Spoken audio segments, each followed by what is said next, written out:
Hello everyone, I hope you all are fine.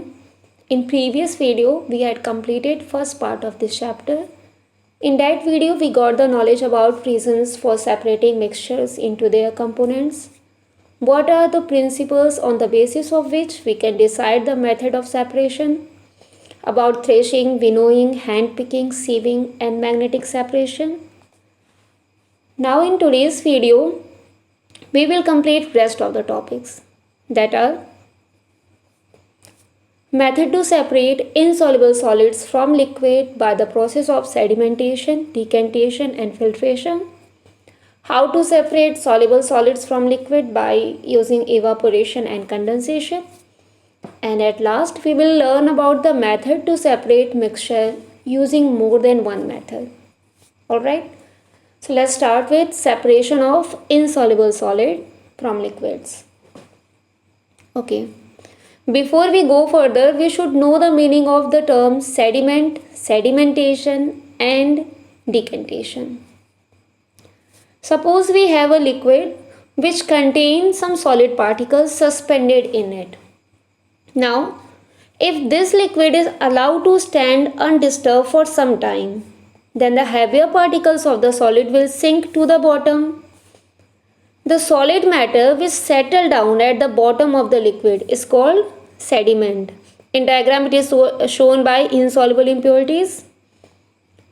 And the deposition of solid matter at the bottom of the liquid is called sedimentation. So after sedimentation we get two layers.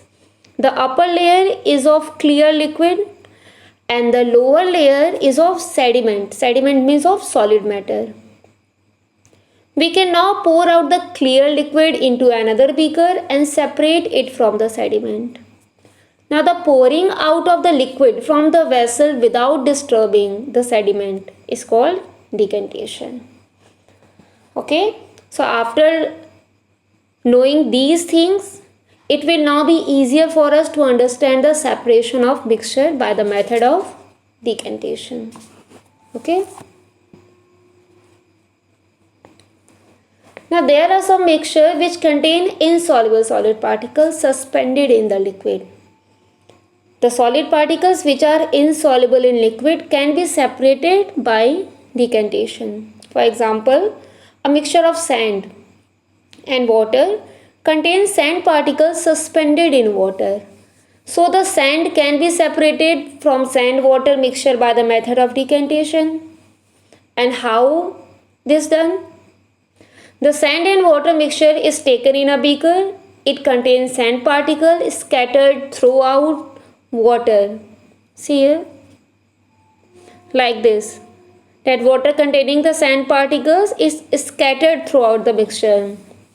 Now if you allow the mixture to stand undisturbed for some time, on keeping the heavier sand particles will settle down at the bottom. This layer of the sand is sediment. Now the deposition of sand at the bottom of the beaker is called sedimentation. Now what we have to do? We pour the clear liquid into another beaker gently with the help of glass rod without disturbing the sediment of sand. This process is decantation. When all the clear water has been poured out, only sand is left at the bottom of the beaker. In this way, a mixture of sand and water can be separated into sand and clear water by decantation. Okay, this is the chemical process. In our daily life also we are using this decantation process. For example, rice and pulses that we brought from the market usually have dust or soil particles as impurities in them. So rice and pulses are always washed before cooking. When we add water to rice or pulses taken in a vessel, then the impurities such as dust and soil particles get separated and go into water. And due to this, the water become a little dirty. So the rice and soil being heavy remain at the bottom of the vessel and dirty water is separated by decantation by tilting the vessel to one side. Okay. One more thing, decantation cannot be used for the separation if the solid dissolve in liquid. Okay, this method we can use only for insoluble solid in liquid. For example, sugar dissolve in water. So the mixture of sugar and water cannot be separated by the method of decantation. Now after decantation, it is filtration. Filtration is a process of removing insoluble solid from liquids by using filter paper. The mixture of insoluble solid and the liquid is poured into a filter paper cone fixed in a funnel by using a glass rod and guide. Now the liquid passes through the filter paper and collect in the beaker kept below the funnel. The solid particle, being bigger in size, do not pass through the filter paper and remain behind on it. So the solid particles or solid substance left behind on the filter paper, it is called residue. The clear water obtained is called filtrate. So in this way, the mixture of insoluble solid in a liquid can be separated into solid and clear liquid. Okay, so three processes we have seen: sedimentation, decantation and filtration. Now a mixture of chalk and water is separated by filtration. A mixture of sand and water can also be separated by filtration. When the mixture of sand and water is poured on the filter paper fixed in a funnel, then the clear water passes through filter paper and collect as filtrate, and the sand remains behind on the filter paper in the form of residue. Okay. In science experiments, we use filter paper as a filter for carrying out the process of filtration. But in everyday life, different kinds of filters are used. For example, you have seen the wire mesh, a piece of cotton, a piece of muslin cloth, stainer, chalni, or even a layer of sand can also be used as a filters. We can take the example when we make tea. We add tea leaves. Now to separate used tea leaves, we pour the prepared tea over a tea stainer. The tea stainer has a wire mesh in it which act as a filter. And what will happen? The liquid passes through the small holes of the tea stainer and collect in the cup below. So in this way, the used tea leaves are separated from the prepared tea by the method of filtration. At water treatment work also, we supply drinking water to the whole city. The river water or lake water is filtered by using sand filters.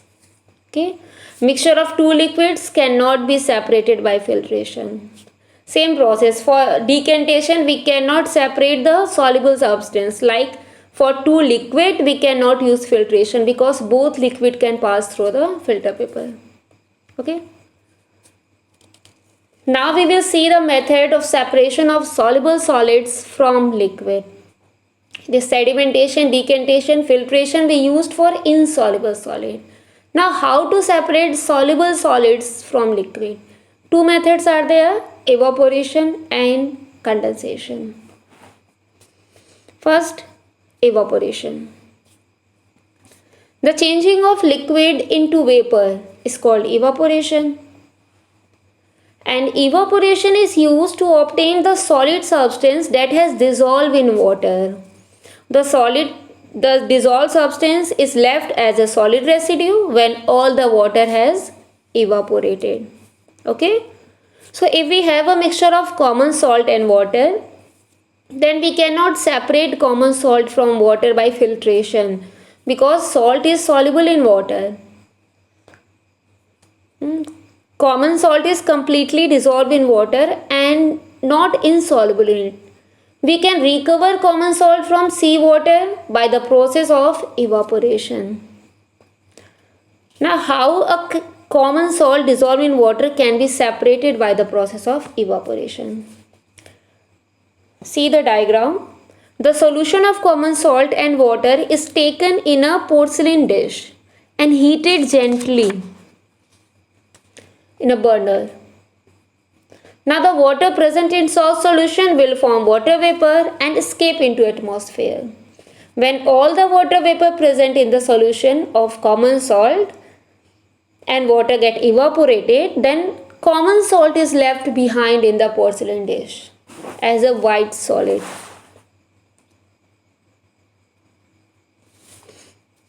Okay. Now next process is condensation. This, if you notice that during the evaporation, the water solution, we get the dissolved in solid substance, but the water cannot be recovered in this method because the water vapor evaporate into the atmosphere. Now we can get back the water that has evaporated in the above process. For this, hold a cool steel plate above the evaporating dish. The steam on coming in contact with cool steel plate condense to form water. This process of changing water vapor into its liquid form is called condensation. Basically, condensation is the opposite of evaporation. Okay, so to get back both components in a soluble mixture, means if we dissolve salt in water or we have sugar solution, we get back both separately, salt and water or sugar and water, by the method of evaporation and condensation. Now next is how salt is formed. This evaporation method is used here. The process of evaporation is used on a large scale to obtain common salt from seawater. Seawater is trapped in shallow lakes and allowed to stand there. Now the heat of sun gradually evaporates water in the shallow lakes and common salt is left behind. See in the first diagram that they had collected the common salt that is left after the evaporation. Actually, seawater contains many salt dissolved in it. The major salt in seawater is, however, common salt. So when seawater is evaporated, we get a mixture of salt. Common salt is obtained from the mixture of salts by further purification that you will study in detail in higher classes. One more thing, that the chemical name of common salt is sodium chloride. Okay. Now our next topic is separation using more than one method. More than one method means, suppose you have a mixture of sand, salt. How you can separate it? Means how will you separate a mixture of sand and salt? So this mixture contains two components, sand and salt. Now salt is soluble in water, whereas sand is insoluble in water. If you remember that in first video, means first part of this chapter, we had discussed the principle on the basis of which we will use the separation method. We have to check the difference between that two components that are mixed. So here the difference in the solubility of salt and sand is used to separate them. And how we will do this? First, some water is added to the mixture of sand and salt in a beaker and stirred. Now, salt dissolves in water to form salt solution, whereas sand remains undissolved and then it is filtered by using decantation process or filtration process. Okay. So on filtering, sand is obtained as a residue on filter paper and salt solution is obtained as a filtrate. Now this already we had seen that how to separate salt from salt solution. The salt solution means a filtrate is evaporated when pure salt is left behind. Okay. So the two process that we had used here is filtration and evaporation. Suppose you have to separate the sugar mixed with wheat flour. So how can you separate it?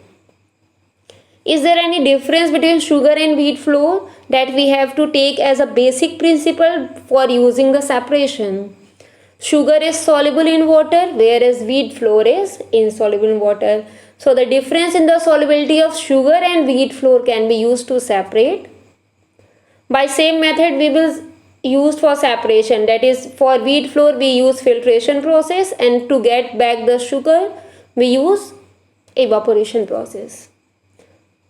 Now if you have to separate the mixture of iron fillings, chalk powder and common salt, then which method you will use?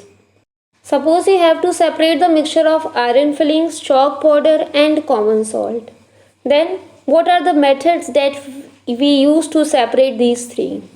First, bring the magnet near the mixture several times. What will happen? All the iron fillings will stick to the magnet and get separated. Now we are then left the mixture of chalk powder and common salt. And same process, solubility we will use, because chalk powder is insoluble in water whereas common salt is soluble in water.